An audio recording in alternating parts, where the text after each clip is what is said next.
عثمان صاحب مجھے ذرا یہ بتائیں کہ بزنس کمیونٹی گروتھ چیلنجز سے نمٹنے کے لیے کیا کر رہی ہے؟ ان ادر ٹرمز اگر میں آپ سے پوچھوں کہ ڈیفنس میں جس طرح الحمدللہ پاکستان کی آرم فورسز نے پاکستان کا دفاع کیا ہے، اکنامک فرنٹ پہ آپ لوگ پاکستان کو اور حکومت کے ساتھ تعاون کر کے کیسے مضبوط بنا سکتے ہیں؟ اور جو میں نے ابھی انٹروڈکشن میں بات کی ہے، یہ چیزیں کتنی امپورٹنٹ ہیں؟ دیکھیں، آپ نے جیسے بات کی انٹرو میں کہ جو پرابلم بزنس کو اس وقت آ رہی ہے وہ کاسٹ آف ڈوئنگ بزنس کی ہے. ہم تمام چیمبرز آف کامرس بھی اس وقت گورنمنٹ سے یہی بات کرتے ہیں کہ 3 فیکٹرز ہیں جو اس وقت گروتھ کو امپیڈ کر رہے ہیں. آپ کہہ سکتے ہیں کاسٹ آف ڈوئنگ بزنس میں first the cost of energy, جس کو بھی ہم نے دیکھا کچھ حد تک حکومت نے ایڈریس کیا but needs to be further brought down. جیسے پی ایم صاحب نے بھی کہا، ہم ایک 9 سینٹ کی بجلی کی بات کافی عرصے سے سن رہے ہیں. فائنانس منسٹر نے ہمارے ساتھ بھی جتنی انٹریکشنز ہوئی اس میں کہا، لیکن ابھی 9 سینٹ پہ آئی نہیں ہے بجلی، تو that needs to be brought down. Second, our tax rates. Tax is going to be the highest in the region. یہ اس وقت ریجن کا ہائیسٹ ہے.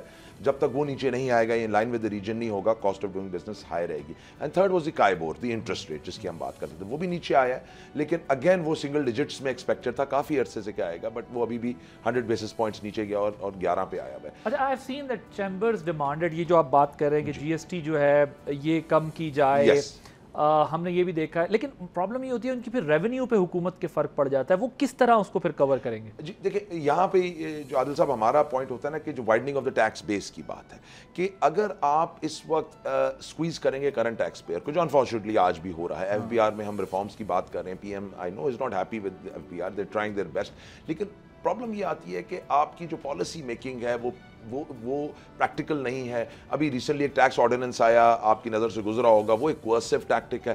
جو کرنٹ آپ کا ٹیکس پیئر ہے نا، دیکھیں جی، آپ اگر اسی کو سکویز کریں گے تو جو ٹیکس نیٹ سے باہر آدمی ہے وہ اس کا حال دیکھتا ہے اور کہتا ہے میں کیوں آؤں ٹیکس نیٹ میں. اگر سارا سال اس نے نوٹس بھگتنے ہیں، میں کہتا ہوں سر ایک نے 50 روپیز ٹیکس دینا تھا، وہ 20 دے رہا ہے، at least is part of your tax net نا. جو ٹیکس نیٹ سے باہر ہے وہ کوانٹم اتنا بڑا ہے کہ آپ کہتے ہیں یار میں 50 روپے والے سے 10 اور لے لوں، 5 اور لے لوں. اگر آپ وہی ایفرٹ لگائیں آن وائڈننگ دا ٹیکس بیس، جو ہم نہیں کرتے، وہ آپ والی بات کہ ٹھیک ہے آپ جب کم کریں گے جی ایس ٹی، ہم یہی کہتے ہیں 15 پہ لے آئیں، لیکن بڑھائیں. ٹیکس جب کم ہوگا نا، والیوم ول گو اپ. اس وقت ایک تو ٹیکسیشن بہت ہائی ہو چکی ہے، ریجن کی ہائیسٹ ہے، اور کارپوریٹ میں تو 46%، ایون ود سپر ٹیکس. اب آپ مجھے بتائیں، کیونکہ یہ جو لاسٹ انسٹالمنٹ کو جب کچھ عرصہ پہلے اپروو کروانے کے لیے ایفرٹس ہو رہی تھیں، اور یہ جب ٹیکس ریٹ بڑھایا گیا، اور ظاہر ہے وہ سیلریڈ کلاس پہ بھی، اور جو طرح ٹیکس لگایا گیا اور لوگوں پر بھی، سو آپ لوگوں کی طرف سے، یعنی چیمبرز کی طرف سے بڑی ریزرویشنز شو کی گئی تھیں، بات کی گئی تھی. لیکن وہ ایک طرف کہتے ہیں ہم پہ آئی ایم ایف کا برڈن ہے، لیکن ٹیکس نیٹ براڈن نہیں ہو پاتا. ہمارا اصل پرابلم وہاں پر آتا ہے. تو آپ یہ کہہ رہے ہیں وہ انرجیز گورنمنٹ وہاں لگائے جو ایک اسپیسیفک کمیونٹی کو مارک کر کے کر رہی ہے.